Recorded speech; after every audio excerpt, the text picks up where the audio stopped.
Hola, muy buenas tardes. Soy Alondra Fernández, alumna de Tec Milenio. Hoy les platicaré sobre la Guerra Fría.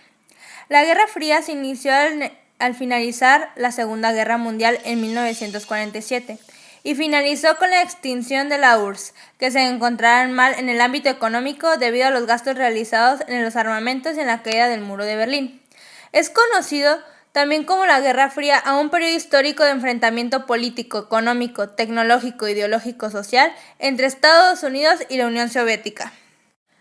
Al igual que te platiqué sobre la Guerra Fría, te platicaré sobre los diferentes sistemas económicos capitalista y el socialista.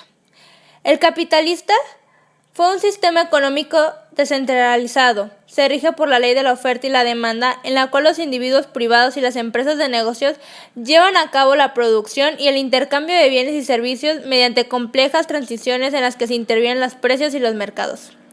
Es caracterizado por la propiedad privada de los medios de producción y la utilización de trabajo acelerado, en el que el principio del máximo beneficio o lucro es el norte y guía todas las decisiones económicas. Se utilizan los precios como señales informativas y el mercado como mecanismo general de la coordinación. Sus representantes principales fueron Ludwig von Mises y Friedrich Hayek. Y en el socialismo, que también fue un sistema económico, pero este fue como consecuencia del rompimiento de relaciones sociales capitalistas. Es un sistema económico que consiste en que la mayoría de las empresas y compañías son propiedad del Estado. Algunas de sus características de este sistema es la inexistencia de las clases sociales, la repartición equitativa de los bienes y riquezas, la extinción de la planificación central de la producción y la satisfacción de necesidades sociales y no la obtención de las ganancias. Al saber toda esta información, me interesó preguntarle a otra persona que supiera sobre el tema qué es lo que pensaba sobre estas cosas. Y ella fue Katia Angélica Torres Macías, de 31 años. Mi relación con ella es mi maestra de Tec Milenio y nos platicará sobre qué piensa sobre la Guerra Fría y algunas otras preguntas. Hola Katia, ¿nos podrías regalar tu nombre completo, por favor? Katia Angélica Torres Macías. ¿Y tu edad? 31. ¿Te podemos hacer las siguientes preguntas? Sí. ¿Qué países fueron los líderes mundiales durante este periodo que fue el de la Guerra Fría? Estados Unidos por el lado del bloque capitalista y la Unión Soviética por el lado del bloque socialista. Ok. ¿Por qué pasaron de ser aliados en las dos guerras mundiales a ser enemigos? Por sus modelos económicos y políticos.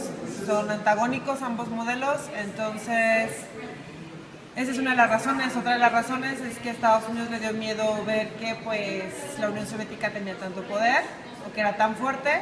Al final de cuentas, quien gana la Segunda Guerra Mundial en Europa es la Unión Soviética, ¿no? Estados Unidos gana en el Pacífico, pero quien gana es en Europa. Entonces, ver dos formas de gobierno, de organización económica, etcétera, muy distintas, eso pues le dio miedo a cada uno.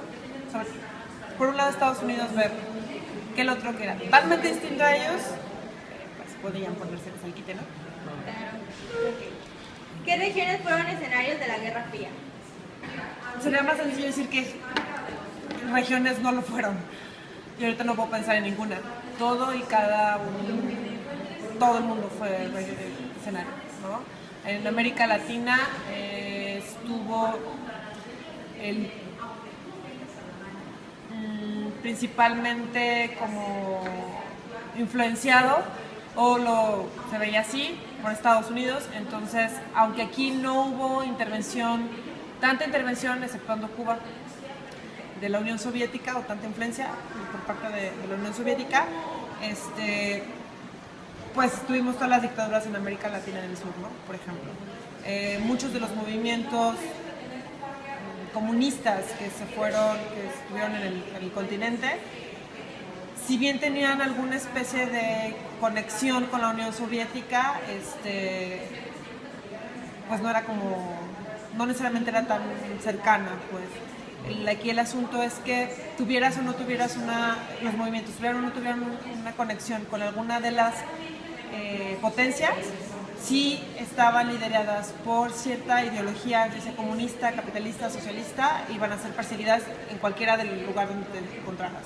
Suponiendo, por ejemplo, en la Unión Soviética, durante la guerra, durante el gobierno de Stalin, si tenías ideología liberal, ideología capitalista, ibas a ser perseguido. Y lo mismo pasó en Cuba, ¿no? Entonces, no importara tener una ideología política, económica diferente, involucraba ser perseguido. Entonces, no hubo lugar en el mundo que no estuviera involucrado en la Guerra Fría, de alguna u otra forma, y se fue influenciado por esto. ¿Cuál era la opinión pública sobre la Guerra Fría? Dependiendo donde te situaras. Por ejemplo, si estamos hablando de Estados Unidos, Europa, justo en los 60s, particularmente en el 63, si mal no recuerdo, es ya la Tercera Guerra Mundial, esto se va a acabar, caput, ¿no? Si estamos hablando de aquí en México, por ejemplo, hubo varios movimientos sociales, ¿no? Estamos hablando, por ejemplo, del 68, que tenía gran influencia política, ideológica del comunismo. Sin embargo, eso no fue lo único que ayudó a que el movimiento se levantara, ¿no? Pero había en general un miedo. Aquí a lo mejor a tus papás les tocó, a los míos sí les tocó. Ellos estaban en la prepa cuando estaban aquí aquí en Guadalajara, y mi papá iba a la Autónoma, mi mamá iba a la UDG, y la UDG siempre muy influenciada por la ideología comunista, la Autónoma pues, totalmente capitalista, es más, si tenían el cabello largo o lo que fuera, te lo mandaban cortar, y siendo hombre, y había fuertes conflictos entre las universidades, ¿no? De hecho, en alguna ocasión, si mal no recuerdo, un grupo comunista de aquí de Guadalajara secuestró a un hijo de una familia muy adinerada, o sea, Aranguren, si mal no recuerdo. Ahí investíguenlo, y fue por eso. Entonces, más de alguna ocasión hubo miedo. El asunto era el miedo, ¿no? Ya sea porque sí había una postura ideológica por parte de la gente a favor de una u otra, y otra porque aunque no la tuvieras podía haber implicaciones a escala planetaria, ¿no? El asunto de las bombas nucleares, el asunto de que eso estaba allí, pues estaba en el aire. ¿Con qué tipo de armamento contaban los dos grandes potencias? Armas nucleares, ¿no? Ese es ambos se dieron cuenta que había armas nucleares de ambos lados. Estados Unidos nos quedó clarísimo cuál es el peligro de tener armas nucleares y qué era lo que pasaba si las poníamos en práctica, ¿no? Entonces, las armas nucleares era el rollo ahí. ¿Qué es lo que llamó la atención a ti de la Guerra Fría? ¿Qué es lo que me llamó la atención o me llama la atención de la Guerra Fría? Es una época de contrastes. Hay muchos movimientos que surgen durante este periodo que no necesariamente están cobijados por la competencia entre estas dos naciones, ¿no? Entre comunistas y capitalistas, pero es una época de mucha efervescencia social.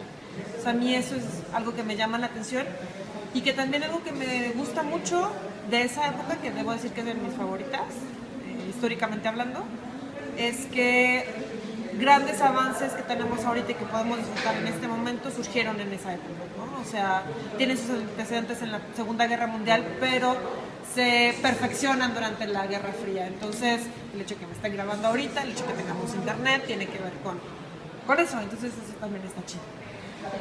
Pues muchísimas gracias. De nada. Al ya escuchar lo que nos dijo la maestra, ahora sí podrá hacer una reflexión sobre la Guerra Fría y sobre los ambos sistemas económicos. Para mí la Guerra Fría fue un tiempo de reconstrucción y avances tecnológicos, pero también fue un periodo difícil donde la gente sufría, ya que había quedado devastados en todo sentido, y buscaban diferentes alternativas para mejorar sus condiciones de vida, como por ejemplo, los dos tipos de sistemas económicos que por medio de ellos buscaban sacar adelante la economía de Europa, y llegar a un estilo de vida estable, donde el pueblo, aunque sea llegar a tener la facilidad de tener las cosas más básicas, que era lo primordial, era el alimento.